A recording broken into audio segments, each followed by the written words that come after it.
Let's take a trip around the curve. The Toronto International Film Festival, or TIFF, wrapped this weekend, and I'll give you a full rundown later in the show. Leonardo DiCaprio, Jeremy Strong, Andy Samberg, and Fisher Stevens joined a letter calling on TIFF to drop RBC as a sponsor, as the sponsor has given the company's track record with fossil fuel extraction and enabling of projects on indigenous lands without consent. Patricia Arquette received the Share Her Journey Groundbreaker Award, Vicky Krieps with the TIFF Tribute Performer Award, Coleman Domingo received the TIFF Tribute Performer Award, Andy Lau received a Special Tribute Award, Lena Markowitz received the TIFF Emerging Talent Award, and Lucas Zhao received the TIFF Variety Artisan Award. Chastain is to be featured with Zurich's Golden Icon Award as the actress continues a festival tour with her film Memory. Powerhouse producer and director Sean Levy received the inaugural Norman Jewison Career Achievement Award. Last but not least, legendary directors Pedro Almodovar and Spike Lee received the TIFF Tribute Recipient Awards. 2023 Gotham Awards are set to present George C. Wolfe's Rustin starring Coleman Domingo with the Icon and Creator Tribute for Social Justice. Netflix lands Mountain Queen, the summit's Alapka Sharma documentary on the first Nepali woman to conquer Mount Everest. A24 lands the U.S. rights on Toronto title Sing Sing starring Coleman Domingo. Venice Film Festival, which also wrapped in the last week or so, touted world premieres from director David Fincher with his film The Killer starring Michael Fassbender, Tilda Swinton. Director Bertrand Bonello presented his latest feature, The Beast, and William Friedkin's The Caine Mutiny Court Martial was also presented. Its 80th year running, the festival continues to showcase its influence by generating buzz for potential Oscar nominations leading up to the awards season.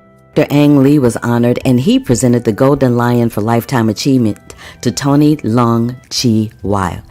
Tony Leung-Chi-Wai has appeared in 3 films that have won the Golden Lion at the Venice International Film Festival. The world premiere of the Leonard Bernstein biopic Maestro, starring and directing Bradley Cooper, was touted, and the organizers of the Venice Film Festival staged a flash mob red carpet in collaboration with the Democratic Association of Iranian People in Venice to express with Iranians striving for their freedom and protesting against the ongoing repression. Winners from Venice, the Golden Lion went to Yorgos Lanthimos for Poor Things, Peter Sarsgaard won Best Actor for Memory, and Kaylee Spaney for Priscilla. She was also in attendance and flanked by Priscilla Presley herself. By Sofia Coppola, Priscilla is moving to November following their big splash at Venice. WGA Studios agreed to resume negotiations next week, and a bill backed by WGA and SAG-AFTRA to give unemployment insurance to striking workers in California clears the Labor Committee. It now heads to the state Senate. NBC Universal suspends deals for Lorne Michaels and Dwayne Johnson as the strike drags on. Apple suspends deals with producers including Natalie Portman and Adam McKay, and Warner Brothers also suspends deals with their top talent.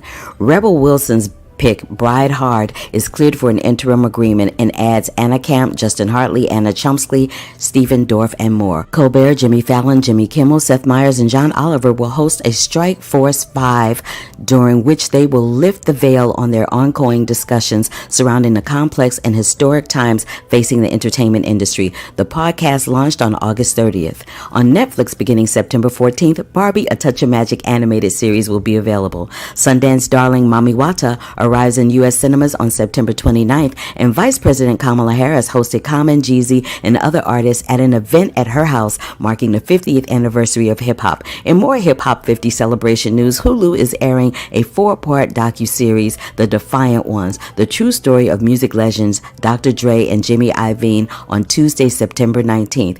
A24's Past Lives becomes the first film approved by the SAG-AFTRA interim agreement for awards season promotion.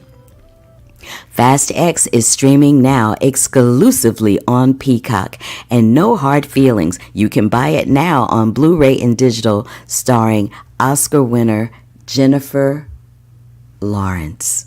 Searchlight Pictures is now streaming Theater Camp and is also available for purchase on video platforms. Byron Allen offers $10 million for Disney's ABC, FX, and National Geographic. The bid follows comments from Bob Iger in July that the assets may not be core to the company.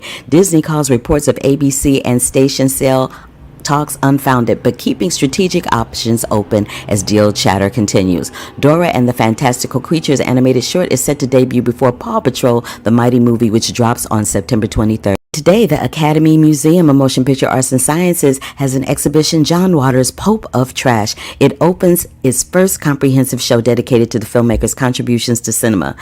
Build-A-Bear documentary Unstuffed from the last blockbuster's Taylor Morton was acquired by Freestyle Digital Media.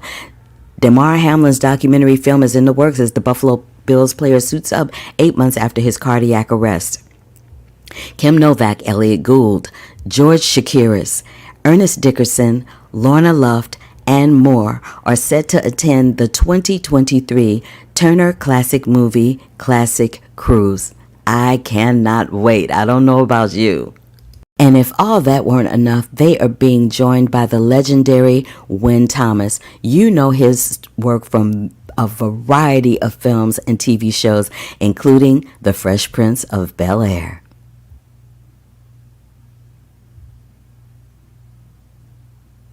Jamie Foxx is set to play God opposite Mickey Rourke's Devil in Not Another Church movie. Interview with the Vampire and other AMC shows are set to stream on Max throughout the Halloween season. Burning Man docuseries is in the works. The project includes crazy scenes of the rain chaos and 30 years of archive footage. Disney D23 is coming to Anaheim, California in August 2024. And the Broadmoor documentary series featuring brand new testimony in works at Paramount UK Network Channel 5. In pre-Oscar news, Seven Blessings sweeps the board at Israel Ofer Awards to become Israeli's best international film entry. ITV becomes the new home of the Academy Awards ceremony in the United Kingdom. And Common and MC Light joined the Broadway-bound revival of The Wiz as two of their co-producers. Only Theaters is surviving, but not all of its screens will make it. So sad to hear that.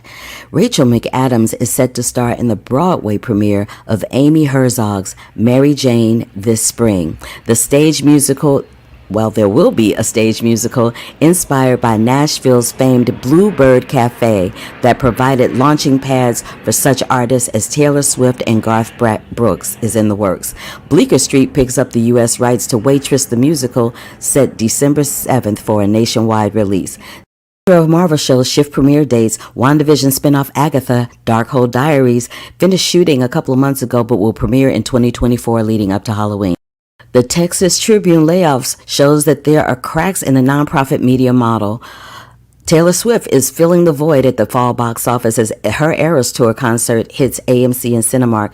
The UK commercial broadcaster Channel 4 has pre-bought Sinatra, Kennedy, and the Mob from Abacus Media Rights. Gary Oldman joins the cast of Paolo Sorrentino's untitled Naples set feature. And tonight on The Curvy Critic with Carla Renata, we have reviews of Invisible Beauty about Beth Ann Hardison, A Haunting in Venice with Kenneth Branagh, Tina Fey, and more. Misty Copeland's produced documentary Lift about Ballerinas in the Hood, Time of Essence documentary, and the Apple TV doc, The Supermodels. Can't wait for you to see all of it. Coming up on The Curvy Critic with Carla Renata right now. Hold up. Wait a minute.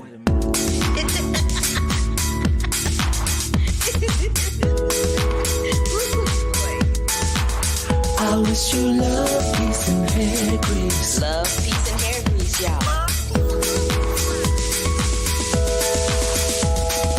Yeah, you know I'm always shooting straight from the hip. This is Carla Renata, a.k.a. The Curvy Critic, and I shoot straight from the hip. Yeah, you know I'm always shooting straight from the hip.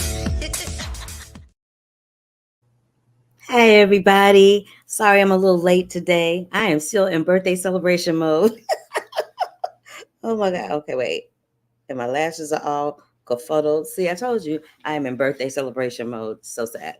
Anywho, fix that one. And it just keeps, and the hits just keep on coming. All right. Hey, welcome back. I know I've been gone for a couple of weeks and I was late today. You know, a sister just trying to get it together. Anyway. So let me tell you what I've been doing the last couple of weeks. But before I get into that, if this is your first time joining me, I am Carla Renata, aka The Curvy Critic, and you have tuned into The Curvy Critic with Carla Renata. Hey. And what I do here is I usually talk about movies, do reviews of them, and speak to people above and below the line in the film industry. The interview situation has been looking a little different because we are in a strike situation where actors cannot promote their projects, and we've been talking to a little bit more directors and producers in that regard. So having said all of that, let me tell you, and if you're on YouTube, give me a big thumbs up to let me know that you stopped by, click the bell for notifications, and subscribe to the channel. You never know who you might see here. All right. So having said all of that, let me tell you what I was up to the last couple of weeks and why I wasn't here. So if you see that name, Jamal Sims is a 3-time Emmy nominated choreographer. He's nominated for his work on Beauty and the Beast. He's nominated for Grease, and he's nominated for Encanto. He did a workshop, which ended up being a presentation, long story, of a new musical called A Beautiful Life. And so that's what I've been doing the last couple of weeks. We played at the El Portal Theater over in North Hollywood. This is a picture of the cast. This is all of us. It was an all-Black cast. I hadn't been in one of those in a while. To your left, watching the screen, is myself. In the middle is Yvette Kaysan. Tala is on next to Yvette. Sabrina Sloan, who was in the Heights, is next to her. And next to me on your left is Rogelio Douglas, who was also in the Heights. And down there in the front with that beautiful hat on is Jamal Sims. Next to him is Wilkie Ferguson. And in the middle with that afro is Mr. Tommy Hobson. So that's what I've been doing the last couple of weeks. And this is a picture of us hanging out outside with our masks with Jamal. That is from your left to your right. Sabrina, Wilkie, Yvette, myself, Jamal, and Michael Shepard. So I've been dealing with that for the last 3 weeks. And then I celebrated my birthday. I celebrated my birthday. Yes, I did.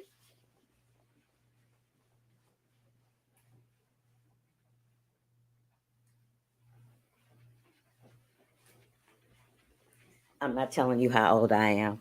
And yes, I ran to go get my eyelash glue because I just couldn't take it no more. Isn't that terrible? But I celebrated my birthday. A friend of mine took me out to a place called the Front Yard. It used to be the Beverly Garland Hotel. Beverly Garland was the woman who played the mom on an old TV sitcom called My Three Sons. And she has since passed on, and they have since sold that property. But it's a wonderful little place, a little wonderful little spot.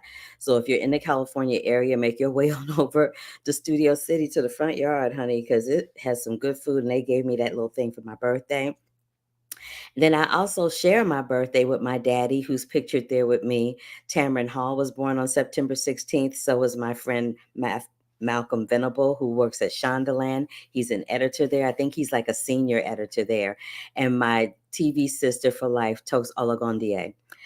And then I went on over to my favorite restaurant, which is called Sola Luna in the Valley, in Tarzana to be specific. They have the best Mexican food in Los Angeles. My friends brought me wine in the shape of a heart. They have such a fabulous sense of humor. My friend Octavia Spencer sent me this beautiful, lovely bouquet of flowers. My friend Sarah Colonna took me to another spot called Bakari, where I had a watermelon daiquiri. No, that's not daiquiri, a watermelon margarita. It was yummy too. And then my little brother bought me a slice of turtle cheesecake from the Cheesecake Factory. And that was it for my birthday celebrazione. So let's talk about TIFF, honey. Usually I would go to the Toronto International Film Festival, but this time I was not able to go because I was working on A Beautiful Lie. But I can tell you this. Oh, and I almost forgot to tell you, let me come back on camera for that. So I think the last time I was here, I was telling you I was running.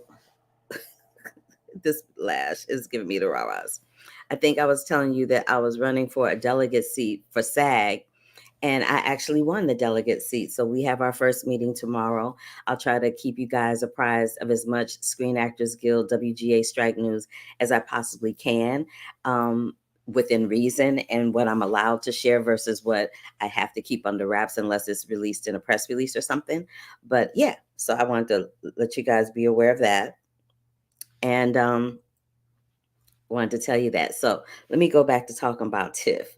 So usually I go to the Toronto International Film Festival because it falls right around my birthday, and it saves me a lot of time from running around LA trying to see movies that have award buzz on them at the last minute. But alas, I wasn't able to do that because I was in rehearsals for 3 weeks, which fell right in the middle of TIFF. But what I can tell you is that Coleman Domingo got his entire life at TIFF, honey, because he was being lauded and applauded. He was honored there with a tribute award, and he was had two films there. He had one film called Rustin, and he had another film there called Sing Sing.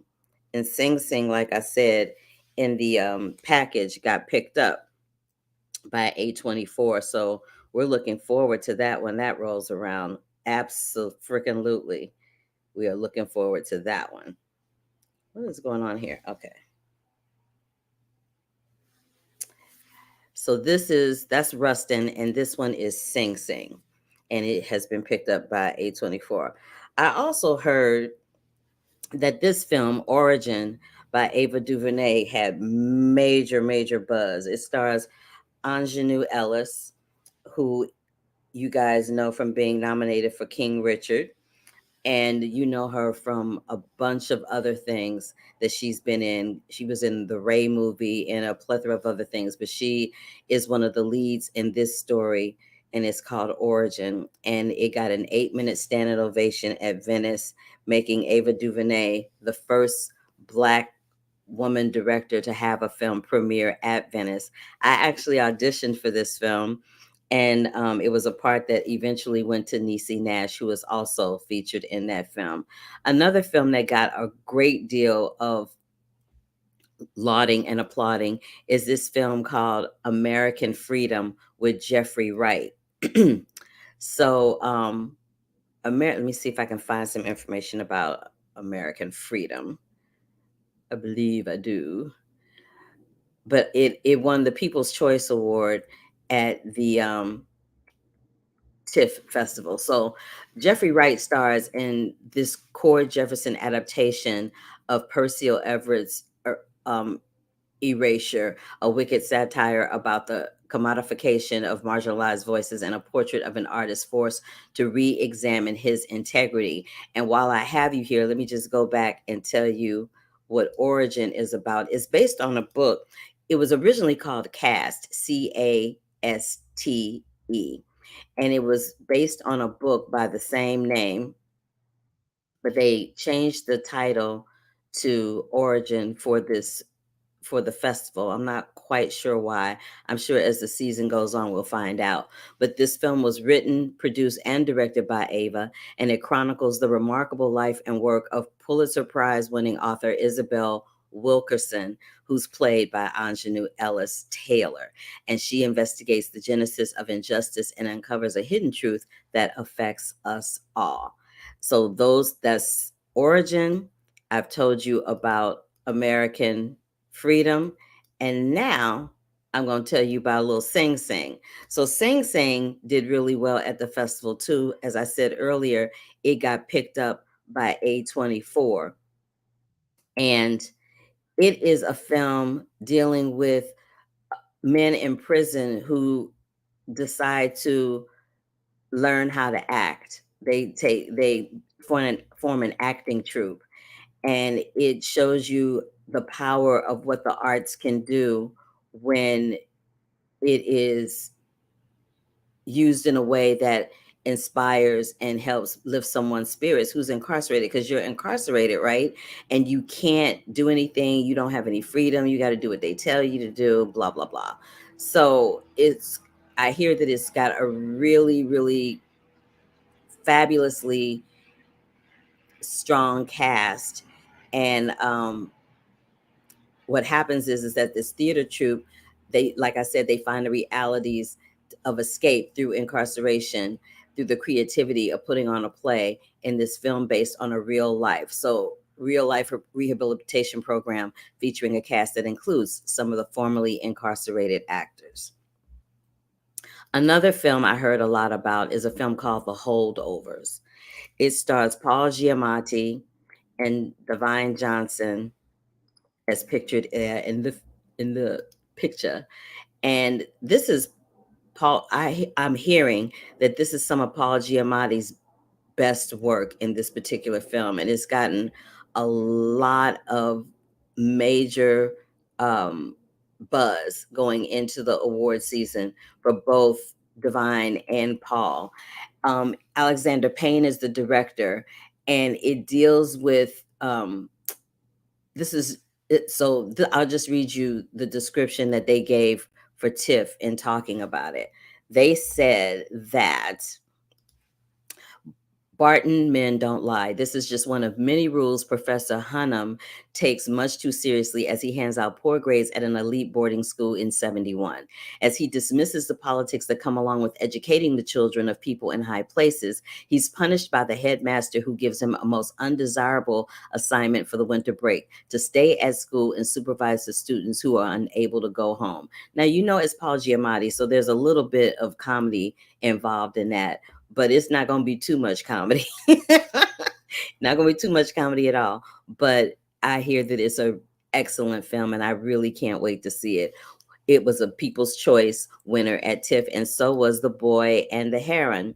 It's been picked up and acquired by Bleecker Street Anonymous Content and Elysian Film, and the Elysian Film Group.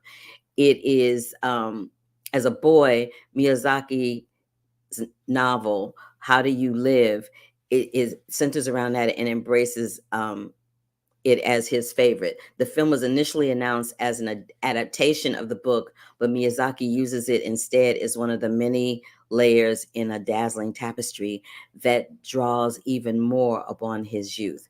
That was the second runner up in the narrative feature at TIFF. This film also got a lot of play. It's called Mr. Dress Up, The Magic of Make Believe. And he's pictured there with the guy that was Mr. Rogers. And it's a film about these two men, well, not these two men, but this one man who actually uses make believe to entertain children. But like Mr. Rogers was great for us in America, this man was really wonderful for the kids in Canada. Roger Ross Williams, who is being honored by the Critics' Choice Association, had a film called Stamped. And I heard it is absolutely fabulous. This is a picture from it, and it is based on this book. It's based on the book by Jason Reynolds and Ibram X. Kendi. It's called Stamped from the Beginning, and I'm telling y'all, I heard it was fire. Little Nas X had a documentary. I haven't heard too much about that, but I'm sure it's excellent. I have screened The Yellow Bus, which played at TIFF, and I'll give you a review of that. The Burial also played at TIFF. I have screened that and will give you a review of that, a written review. So all the written reviews of everything that I always do here on The Curvy Critic are on my site, thecurvyfilmcritic.com. Let's see if I have that here. I do not, but I will create a banner for you. So what I like to do when I talk about TIFF, I usually come back from TIFF and I tell you all the movies that I liked and what I think might, go the distance for award season. And I usually try to make sure that the I usually try to make sure that I keep the films that I see mostly to people of color, because the films that have the white people in them, folks are going to see those films. They're going to see them. They're going to love them. It's going to be a whole thing. So I put the link down below on the screen of where the written reviews of these movies are that I will be talking about. Okay. So next I'm going to talk about this film called Lift. Lift is a wonderfully produced film by Misty Copeland, who, as you guys know, was one of the first prima ballerinas to be featured at the American Ballet Theater. This film is produced by her, and it is sanctioned by Paramount Pictures, well, distributed by Paramount Pictures, I should say, and it's directed by David Peterson. It's in select theaters as of yesterday, but you can rent or buy it beginning September 22nd. So this is the situation. Over a decade in the making, this inspiring and unforgettable documentary follows children impacted by homelessness as they discover the magic of self-expression through dance, guided by mentor Stephen, whose journey leads back to his childhood shelter. Their path within a remarkable ballet program becomes a celebration of joy and triumph in the face of adversity. Lift Community Service Program provides scholarships for talented, at-risk, under, underserved children at the School of NYTB, New York Theater Ballet, as well as they champion these kids. Now, what I will tell you that I absolutely loved about this documentary is that, once again, just like with one of the films I just spoke about, it's one of those films that shows you how arts can transform a young mind into becoming something great, and how discipline and structure can either impede or foster that young person. We also watch how some of these kids thrive and how some of them falter in a world and in a neighborhood that doesn't expect you to succeed as a Black person on this earth. The one thing that struck me to my core, Stephen would be on these kids. If they fell off, he would call them. There was one scene where he called one of the kids and they just said, "I'm not dancing anymore," and they hung up on him. But there were two in particular that he really took a shine to. There was one little boy, I believe his name was Christian, and he had the goods, but he wasn't consistent with his discipline. And so Stephen and the New York Theater Ballet stayed on him, and then he got accepted into the New York Ballet Company. And the other scene that struck me to my core is he talks to one of the little young ballerinas that's a girl who is getting into fights at school. She's becoming somewhat of a bully, and he straight up tells her hardcore, there's only two places you're going to end up, dead or in jail. And you can see the wheels of her little head turning around, wondering if he's telling her the truth or if that's what her future really holds. And you kind of see her contemplating it, which I love the fact that he did that. So again, that film is called Lift. It is in select theaters right now and will be available for purchase beginning September 26th. Invisible Beauty is a film that I talked to you guys about earlier this year after I came back from Sundance. This documentary is directed by Beth Ann Hardison herself, because the film basically deals with her life and Frederick Chang. And it follows it follows Beth Ann, who is a fashion revolutionary, looks back on her journey as a pioneering Black model, modeling agent, and activist. When I tell you, this is the most intriguing film I've seen in a really long time. And I love biographical documentaries. And not to mention, Beth Ann Hardison is Kadeem Hardison's mother. Kadeem Hardison is one of the stars of the hit NBC sitcom A Different World, which was produced by Bill Cosby and most of it directed and produced by Debbie Allen. There is another documentary that is streaming on HBO Max, which it used to be called HBO Max. Now it's just called Max. It's streaming right now. It's directed by Nyla Jefferson. It's executive produced by Jeff Friday, who is one of the producers of the American Black Film Festival. And it's about Daniela Luna, supermodel. It chronicles the remarkable life and career of Daniela Luna. This woman that you see in this picture is actually the first Black model to grace the cover of both Harper's Bazaar in 1965 and Vogue in 1966. For some reason, we only think about Beverly Johnson being on the cover of Vogue, but Daniela Luna was the first Black woman to be on the cover of Vogue. She broke barriers in the fashion industry. She had some she it talks about how she's challenging the prevailing ideals of beauty and influencing culture in the late 60s and early 70s. She remains largely unknown because I didn't know who she was, and I'm not a fashionista, but I have a pretty good handle on who's who in fashion, especially when they're Black. And despite her stunning body of work and her collaborations with some of the foremost fiercest fashion photographers of the 20th century. So if you want to learn more about her, you can see that documentary streaming on Max right now. And in line with the supermodel situation, we're going to talk about the supermodels. So the Supermodels is streaming on Apple TV Plus, and it's going to take you back to the 1980s when these four women from different corners of the world unite in New York City. They're already forces in their own right, and the gravitas that they achieved by coming together transcended the industry itself. Their prestige was so extraordinary that it enabled the four to supersede the brands they showcased, making names for Naomi Campbell, Cindy Crawford, Linda Evangelista, and Christy Turlington. They were as prominent as the designers who styled them. And today, these four women remain on the front lines of culture through activism, philanthropy, and business prowess.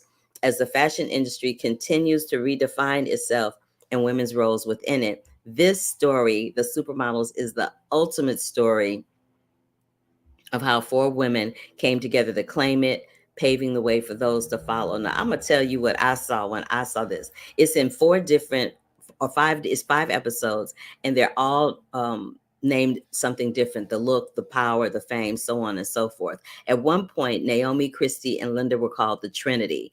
They don't even know where the name came from. That whole supermodel song by RuPaul came from these four women and the fame and the notoriety that they had. What's interesting about it is that Christy Christy. Cindy Crawford talks about not getting her hair cut because she had a traumatizing experience with a shoot where they cut her hair without her permission. So she has not had her hair cut ever since then. She's and she's from DeKalb, Illinois, which I was surprised by because I'm from St. Louis, Missouri, and that's a suburb outside of Chicago. She talks about the death of her brother and her father and how that ultimately affected her, um, and affected her wanting to be better in life because her father expected the best. Naomi speaks of the unspoken prejudice in the business as a Black woman and in New York City with them taxi cabs. I know all about that. She's from of Jamaican descent.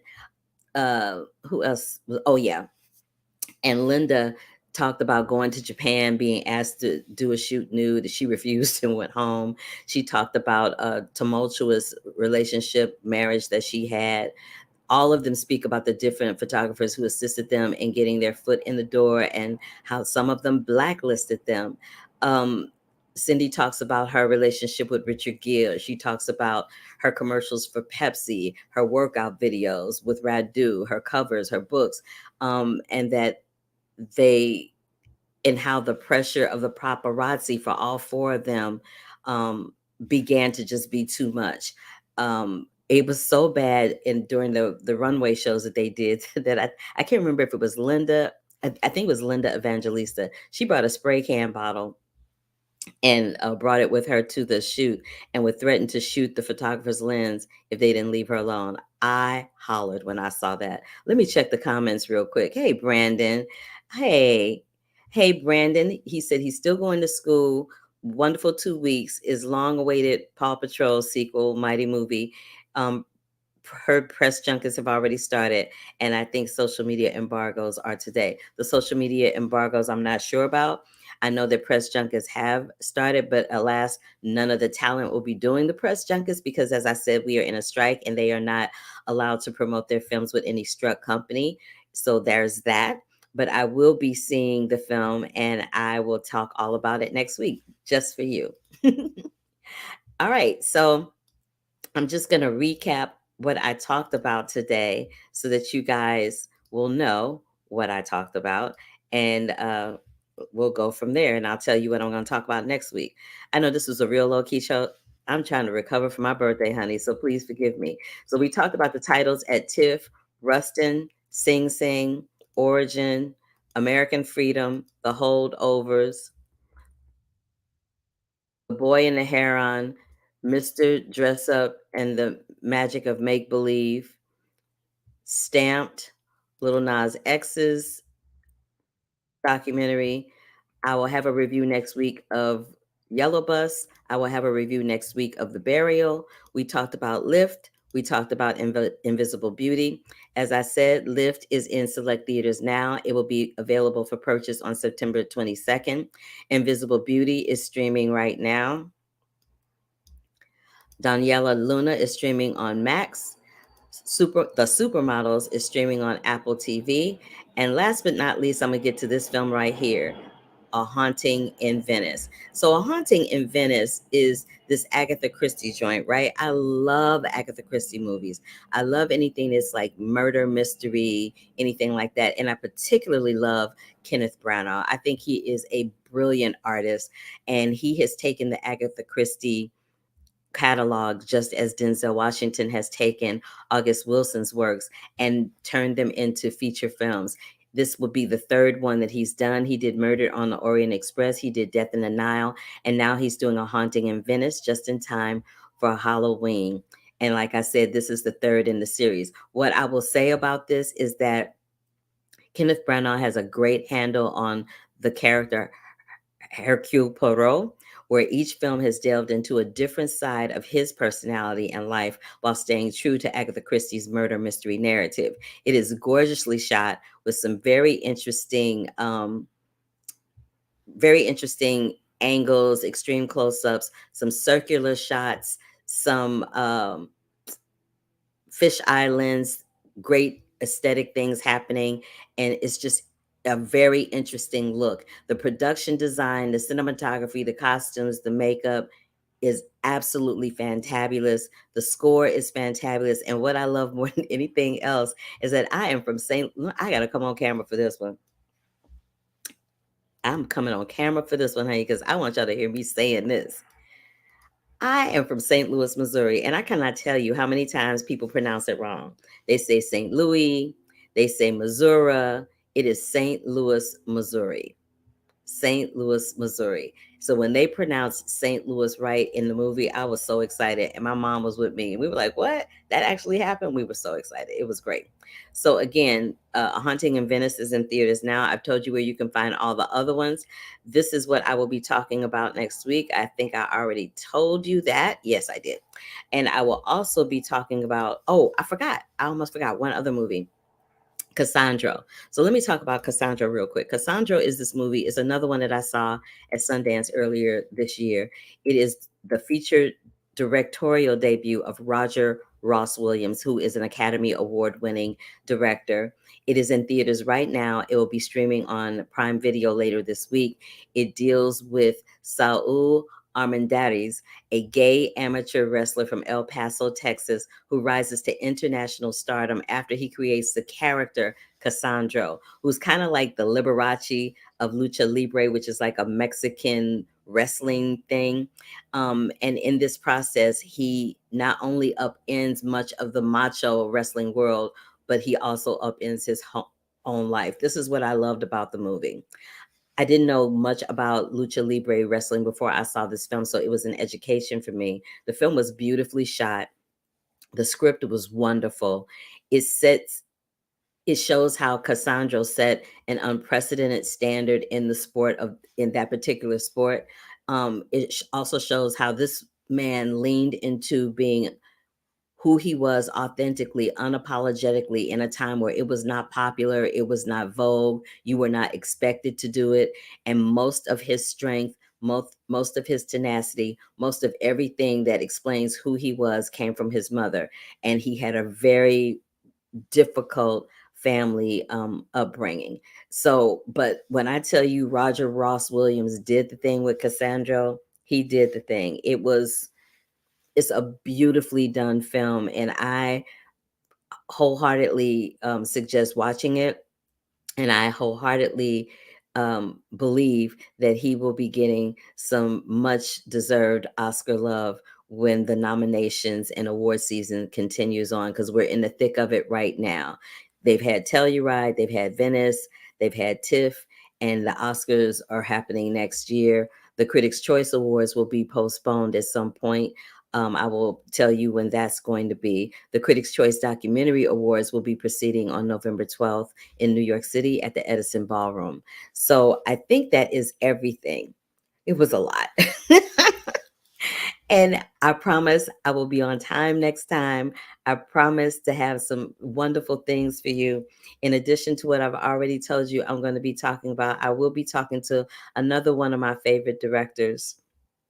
Her name is Dawn Porter. She has a documentary called Deadlocked: How America Shaped the Supreme Court. It's going to be hitting Showtime this week. So, excuse me. So I'll have a review of her documentary and an interview with her next week, along with a review of Paw Patrol, the Mighty Movie. So until next time, y'all, love, peace, and hair grease. Stay safe, stay sane. You know that COVID trying to rear its ugly head again. We ain't trying to claim that. We're really not trying to claim that. And thank you so much for watching, whether you watched in real time or whether you watched this after I taped it. I appreciate you so much. I appreciate you taking the time to check it out. I hope that you take the time to watch some of the movies that I suggest, if not all of them. And yeah, I will see y'all next week. So love, peace, and hair grease, and deuces, baby, until the next time. Bye-bye.